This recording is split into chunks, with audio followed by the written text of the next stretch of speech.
What is up, YouTube, and welcome to this Supergirl video. So, I really am not liking Supergirl at the moment. This might be a trend across the CW. I haven't really enjoyed Arrow, except the last few episodes I've actually quite enjoyed. The whole Legend of Tomorrow, the whole thing with Malice, the magic and things like that. I think that doesn't really work. And The Flash, I'm just frustrated with the way the Flash is being made, or Barry Allen is just dumbed down so Iris can look smarter. And again, we've got Kryptonian witch magic weirdness over in Supergirl, which really, I'm not too sure I actually like. No, it really doesn't work here for me with all of this magic and witches and things like that. This reminds me of Smallville, when they had everything that was going on with Lana. We had all of the witch stuff going on in college.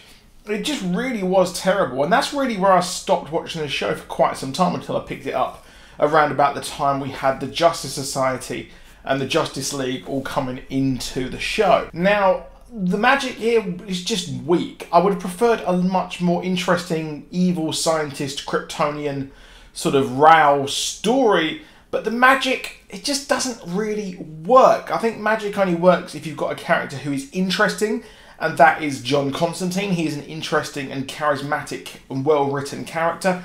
And of course, we've got Matt Ryan, who plays him expertly as well.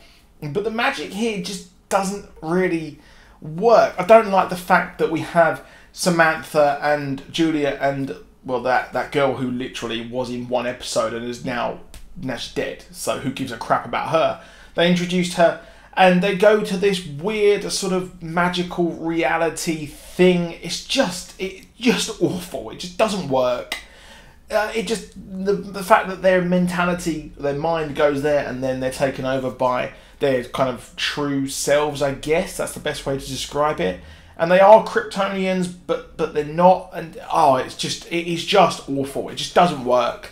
It's a real shame that this has ended badly, because Rain, when she came in before Christmas, she worked really well. I like the idea of Samantha having to juggle her life of being evil, which she didn't know about, and also having to raise her daughter as a single parent.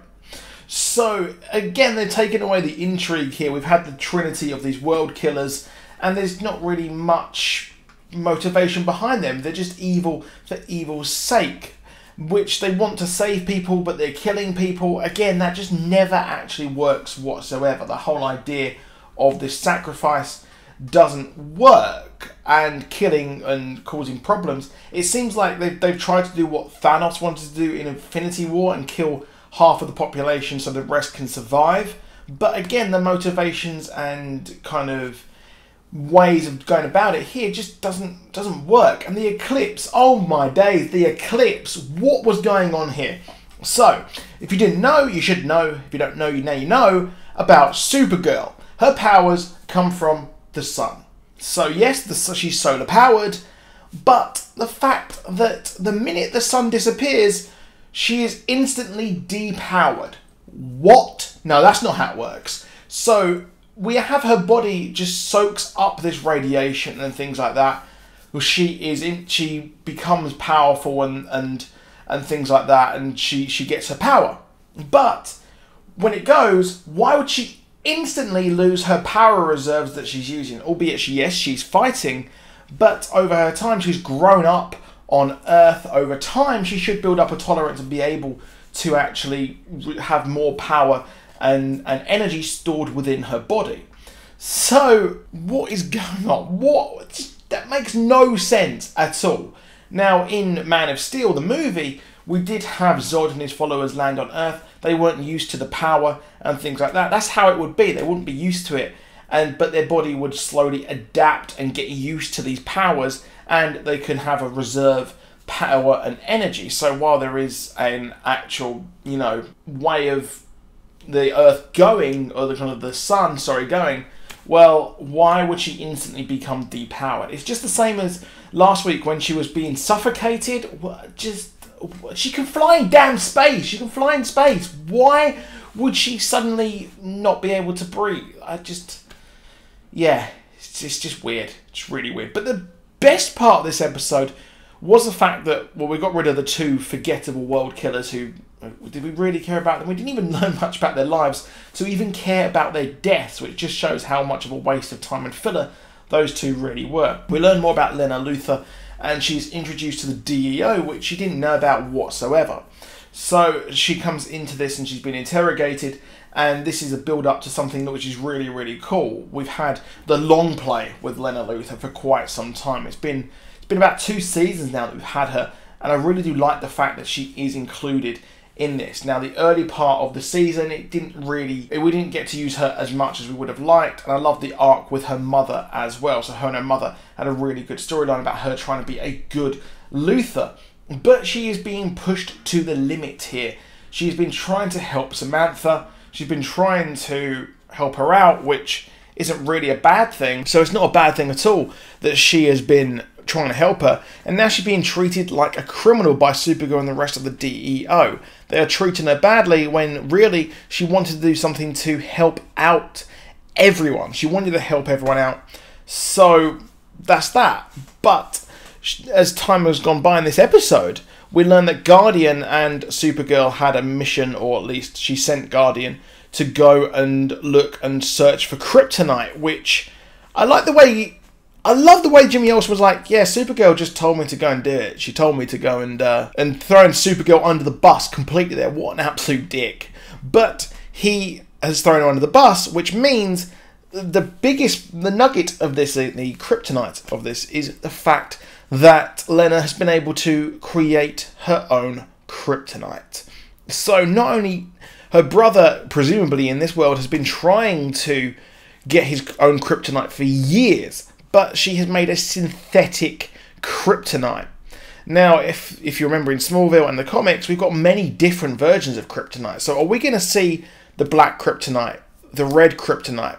Are we going to see a lot more of this as time goes by in the story?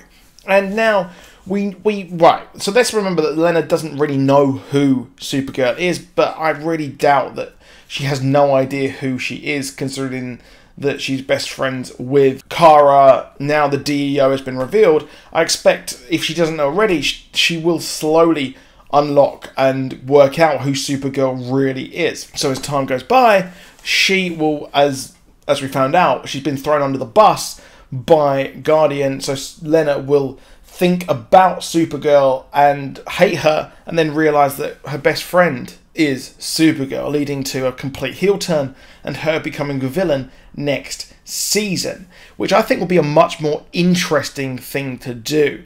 And she could come up with the idea that these world killers, all of these have arrived due to Supergirl. So she could blame it on Supergirl. It's hard to argue that all this death and destruction would have happened if the Kryptonians didn't land on Earth. So she can build up some rhetoric from her brother, and maybe she could even next season break her brother out so they can work on stopping all this alien threat. Now, in the background of this episode, we did have all the things going on with the good old Legion of Superheroes, who are, they're passable. I don't mind them. Brainiac has been a real kind of gem this season. I think he's been really good in the episodes he's been in. The whole Mon-El, Supergirl, Saturn Girl, Imra storyline has been really, really weak.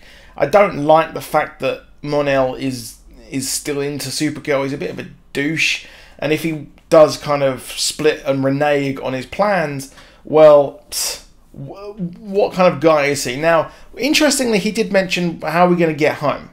So, what is really cool is we've got a couple of episodes left, and the fact that they're trying to get home, what if they're trapped and leave a plan or an idea for the people in the future to come and save them? So we could get Lightning Lad, we could get Cosmic Boy, we could get Imra's sister, who they have now reportedly saved, to save them from the past. But the future has now changed because the world killer Pestilence is destroyed and she won't become the Blight.